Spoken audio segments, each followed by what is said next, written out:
Hello, what's up guys, Medium Guy here. Welcome to my channel, and in this video apparently we're going to learn about basics of Qdrant, which is a vector database, and later we're going to see how to set it up in a Docker environment as a Docker container, and later using a Python or Node.js client we're going to see how to connect and do some basic stuff in the Qdrant. So without any delay, let's get down to work. So apparently if you're here, you're already familiar with vector databases and why you need them, and personally I think Qdrant is one of the best available. So as you can see right over here in the GitHub repository, as it is stated right over here, this is a high-performance, massive scale vector database and a vector search engine for the next generation of AI. So you can do multiple things like fast embedding and re-ranking, and eventually you'll be able to do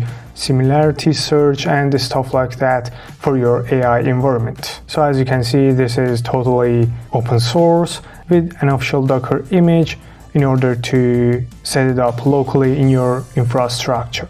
So over here in the official documentations page, you can see how to get started with the Qdrant locally in your infrastructure, and right over here you've got the complete documentations for the available configurations for your instances of Qdrant. So as always, if you want to go deeper and get more detailed in this and exactly configure your instances based on your use cases in your projects, I of course recommend giving a visit to this documentations page right over here. So with having all this in mind, I'll move to VS Code right over here. As you can see, I've got some files and configurations and code prepared in order to demonstrate how all this will work. And of course, I'll put all these in my GitHub repository, for which you can find the relevant link down in the description section of this video. So right over here, as you can see, I've got a Docker Compose file, and over here I've got only one service, which is the Qdrant itself, and as the image I'm using the official Qdrant image from the Docker Hub with some recent tag, and I'm setting the restart policy in order to tell the Docker engine to try to restart this container for whatever reason that it might be stuck in stop status. So next right over here we've got the ports section. I'm mapping two ports to the exact same ports inside the container, one being the port for the HTTP clients and the other one for the gRPC clients. And right over here I've got the expose section that I'm exposing these ports for the other containers that might be trying to connect to this container, and right over here this is the port for the other instances to be able to connect to this instance and create a cluster. So next, if I move down right over here, I've got the volume section that I'm mapping the ./data to the /Qdrant/storage inside the container that will be created, and this is the exact directory that the Qdrant will try to store its data. So as a result, the data will be persisted for the next creations of this exact container. And next right over here, I'm mapping the ./search directory to the /search inside the container, and this is because I'll be creating some self-signed certificates and try to expose my Qdrant service in a TLS mode. So lastly, right over here in the environment variable section, I'm actually configuring the API key that will be used in order to authenticate and make connections to this Qdrant instance. And as you can see right over here, I'm defining the relevant environment variables for enabling TLS and defining the exact addresses for my cert and key files. So right now, if I move to the search directory, you can see that it is empty, and the next thing I'll try to create my self-signed certificates. So as it is also recommended in the documentations, in order to create my self-signed certificates, I'll try to use the mkcerts command, and in order to do that, I'll move to the terminal right over here. I'll hit ls to make sure I'm in the exact same directory that I've got my compose file, and I'll cd into the search directory. I'll hit ls. Firstly, before generating my cert files, I'll hit mkcert-install, and next, again using the mkcert command, I'll provide in the exact addresses that later I'll try to connect to this instance of the Qdrant using these addresses, and as a result I want my certs to be valid for these exact names. So I'll hit enter, and as you can see the command has executed successfully, and if I hit ls I should be able to see my key and cert file. So first thing, I'll try to rename these to the exact names that I provided in my Docker Compose file, and right now if I hit ls my cert and key file is ready to be used by the Qdrant instance. So if I move to the documentations right over here, actually in order to configure the Qdrant,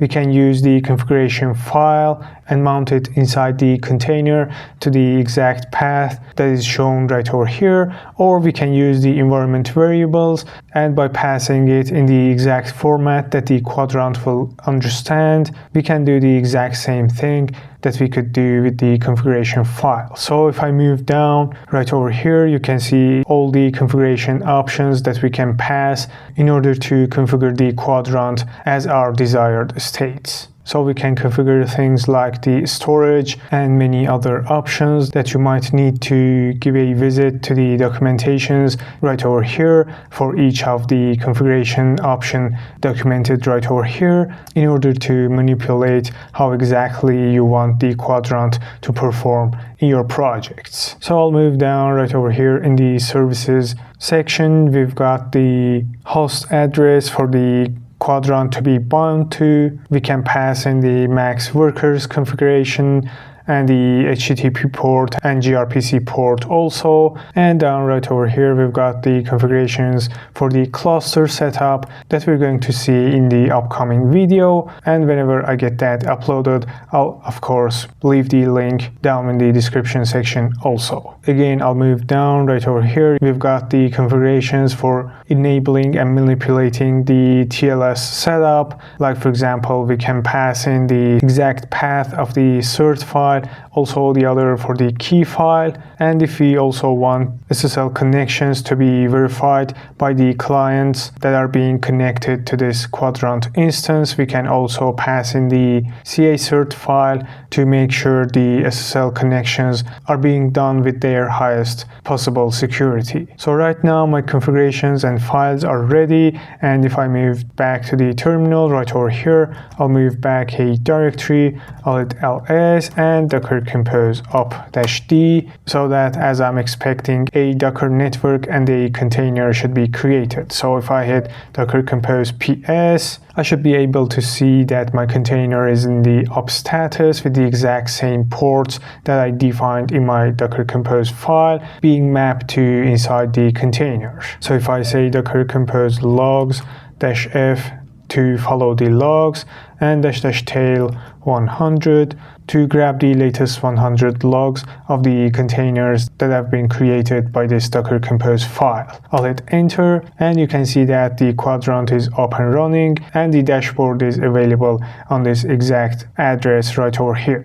So I'll move to the browser, and if I go to the address of my host machine that is running the Qdrant container on the HTTP port on the /dashboard path, as you can see the browser is complaining about the self-signed certificate, and since I trust myself and I am the one that created the self-signed certificates, I'll hit the advanced button and proceed anyway. So right over here you can see that it is requesting for the API key in order to authenticate and grant the access for the admin dashboard. So I'll move back in the Docker Compose file, I'll try to copy and paste the exact same API key that I provided in my configurations. So I'll hit apply, and you can see that my Qdrant instance is up and running and I am successfully authenticated and connected to the admin dashboard. So right over here I can access the console to execute commands directly in my Qdrant instance, and right over here I can see my collections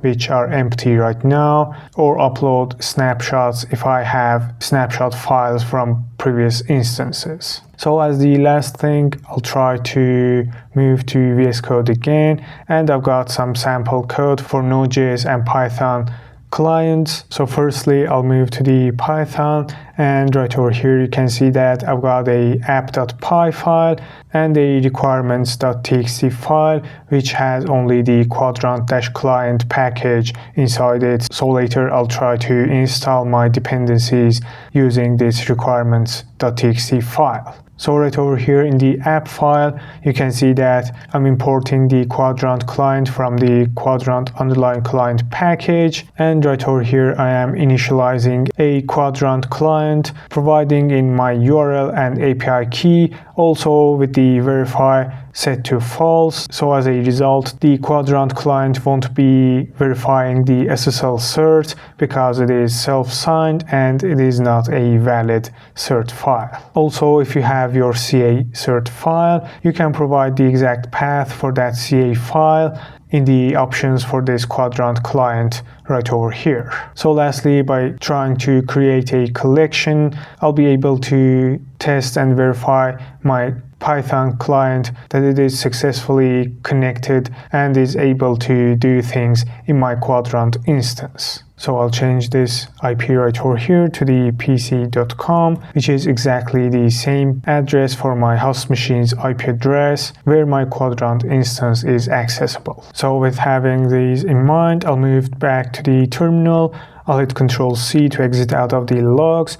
I'll hit ls, cd into Python directory. I'll try to create a virtual environment for my Python project by saying virtual env and naming it as the venv.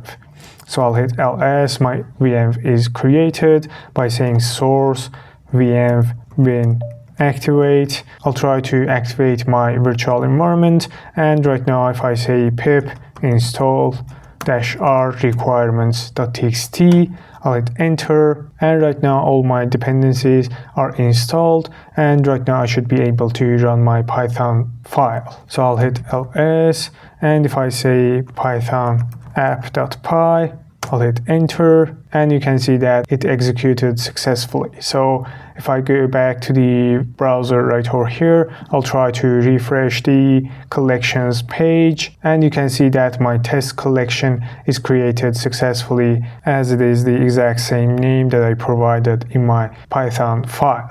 Also for the Node.js client, I'll move right over here in the index.js file. Again, I'm trying to connect to the exact same instance on the exact given address using the Qdrant client package for Node.js. And right over here, trying to connect and list the available collections in my Qdrant instance. So I'll move back to the terminal. I'll try to deactivate the virtual environment.